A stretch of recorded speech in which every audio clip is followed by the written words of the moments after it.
ప్రముఖ కవి, తెలంగాణ ఉద్యమకారుడు, రచయిత అందశ్రీకి తెలంగాణ రచయితల వేదిక నిర్మల్ జిల్లా కవులు ఘనమైన నివాళులు అర్పించారు.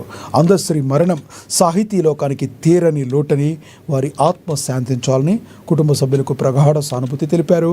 గురువారం పట్టణంలోని దామెర సాహితీ కళాక్షేత్రంలో అందశ్రీ చిత్రపటానికి పూలమాలలు వేసి మౌనం పాటించి ఘన నివాళులు అర్పించారు.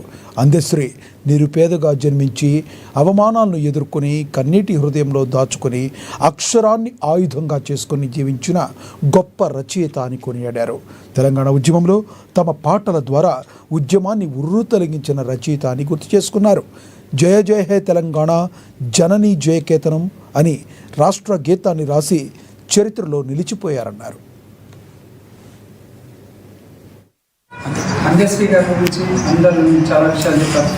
ఆయన అనాథగా బతికి కన్నీళ్లను కడుపులో దాచుకొని కష్టాలను అనుభవించి అవమానాలను ఎదిరించి ఆయన అక్షరాన్ని నమ్ముకొని పైకి వచ్చిన గొప్ప కవి అందశ్రీ గారు. దాని నిదర్శనమే ఇలా జయ జయ హే తెలంగాణ పాటను రాష్ట్ర గీతంగా పెట్టడం, ఆయన రాసినటువంటి సినిమా రచనలకు మంచి మంచి అవార్డులు రావడం, తర్వాత ఆయన గంగా సినిమాకు నంది అవార్డు రావడం నిదర్శనం. కవులు సమాజంలో బతుకుండాల్సిన అవసరం ఉంది, వాళ్ళని స్మరించుకోవాల్సిన అవసరం ఉన్నది, వాళ్ళు రాసిన రచనలను ప్రజలకు తీసుకురావాల్సిన అవసరం ఉంది. ఆ దిశగా కవులు, కళాకారులు, నిర్మల్ కవులు ముఖ్యంగా దాన్ని సహకరిస్తారని, దాన్ని ముందుకు తీసుకుపోతారని కోరుకుంటూ అవకాశం ఇచ్చిన ప్రతి ఒక్కరు కూడా